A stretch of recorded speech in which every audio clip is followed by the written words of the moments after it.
Hello dear student, welcome to my YouTube channel. आज के video lecture हम लोग देखने वाले क्लास 12 का ट्रिग्नोमेट्री फंक्शन का इंट्रोडक्शन क्या होता है। जो ये इंट्रोडक्शन हम लोग इसको टू पार्ट में डिवाइड करेंगे। तो जो पहला पार्ट होता है वहां पर हम देखेंगे कि जनरल सॉल्यूशंस क्या होते हैं, जनरल सॉल्यूशन फाइंड आउट करने के लिए क्या इंटरवल लेते हैं, as well as principal solution क्या होता है। जो ट्रिग्नोमेट्री फंक्शन का सेकंड पार्ट होगा वहां पे हम देखेंगे पोलर कोऑर्डिनेट क्या होते हैं, कार्टेशियन कोऑर्डिनेट क्या होते हैं, as well as sine rule, cosine rule, उसके साथ साथ प्रिंसिपल सॉल्यूशन का इनवर्स कैसे फाइंड आउट करते हैं वो हम लोग पार्ट 2 में देखेंगे। तो यहाँ मैंने दो पार्ट में इसको डिवाइडेड किए हैं। अब यहाँ पे जो फर्स्ट थिंग है that is the general solution.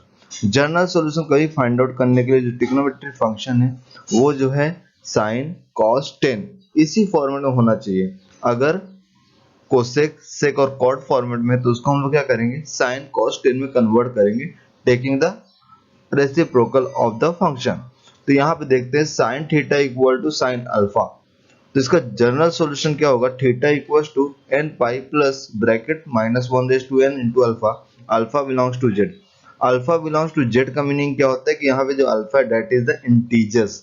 जो यहाँ पे आपको थीटा इक्वल टू एन पाई दिख रहा है तो थीटा की जगह साइन थीटा, जो साइन थीटा जो भी वैल्यू होगी वो आप रखेंगे, मतलब एंगल रखेंगे, और जैसे साइन आप इक्वल टू जो भी रहेगा वो अल्फा की जगह रखेंगे। Next formula is cos theta equal to cos alpha. This is same as theta equals to 2n pi plus minus alpha and alpha belongs to z. Tan theta equals to tan alpha, इसके लिए formula theta equals to n pi plus alpha, alpha belongs to z। तो ये क्या हो general solution में। इसके साथ साथ अगर स्क्वायर फॉर्मेट में होते हैं, for example sin square theta equals to sin square alpha, cos square theta equal to cos square alpha and tan square equal to tan square alpha. तो इसके लिए सबके लिए सेम ही फार्मूला होती है तीनों के लिए, that is the theta equal to n pi plus minus alpha and alpha belongs to Z. अब यहाँ पे फोर क्वाड्रेंट होते हैं, ये हमारा फर्स्ट क्वाड्रेंट है, ये हमारा सेकंड क्वाड्रेंट है, ये हमारा थर्ड क्वाड्रेंट है और ये हमारा फोर्थ क्वाड्रेंट है।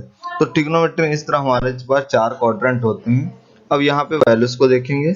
यहाँ पे जो होता है पहला ये क्या होता है, यहाँ पे ऑल एंगल पॉजिटिव होते हैं। ऑल मतलब क्या, sine cos tan cosec sec cot. Second quadrant मतलब ये लर्न करने के लिए ऑल सिल्वर टी कप, ये याद करने technique, all silver tea cup. All का मीनिंग होता है यहाँ पे सारे ट्रिग्नोमेट्री फंक्शन पॉजिटिव होते हैं। सिल्वर मतलब यहाँ पे साइन, और साइन का रेसिप्रोकल जो होता है कोसेक, ये दोनों पॉजिटिव होते हैं, बाकी ट्रिग्नोमेट्री फंक्शन निगेटिव होते हैं। T stand for ten and ten का रेसिप्रोकल कॉट होता है, तो ये दोनों पॉजिटिव होते हैं, बाकी सब निगेटिव होते हैं। सी स्टैंड फॉर कॉस, और कॉस का रेसिप्रोकल होता है सेक, ये दोनों क्या होते हैं पॉजिटिव, बाकी सब निगेटिव। अब यहाँ पे देखते हैं ये जीरो है, यहाँ पे 90 मतलब पाई बाय 2 लिखते हैं, 180 पाई लिखते हैं एंड 270 3 पाई बाय 2 लिखते हैं, और ये 360, तो 180 की डबल होता है तो 182 जा 360। अब यहाँ पे देखिए जो फर्स्ट क्वाड्रेंट होगा 2 पाई से ज्यादा होगा तो 2 पाई प्लस थीटा, और पाई बाय 2 से छोटे होंगे फर्स्ट क्वाड्रेंट में तो 2 पाई माइनस थीटा। यहाँ पे क्या हो जाएगा सेकंड क्वाड्रेंट में pi by 2 plus theta, pi minus theta, pi plus theta, क्योंकि 180 ज्यादा होंगे और 3 पाई बाय 2 छोटे होंगे तो यहाँ पे निगेटिव, 3 पाई बाय 2 से ज्यादा होंगे पाई बाय 2, और यहाँ पे 2 पाई माइनस थीटा। तो कभी भी आंसर लेते हो हमेशा पाई माइनस थीटा, मतलब पाई अपॉन में 2 या 3 नहीं रहेगा।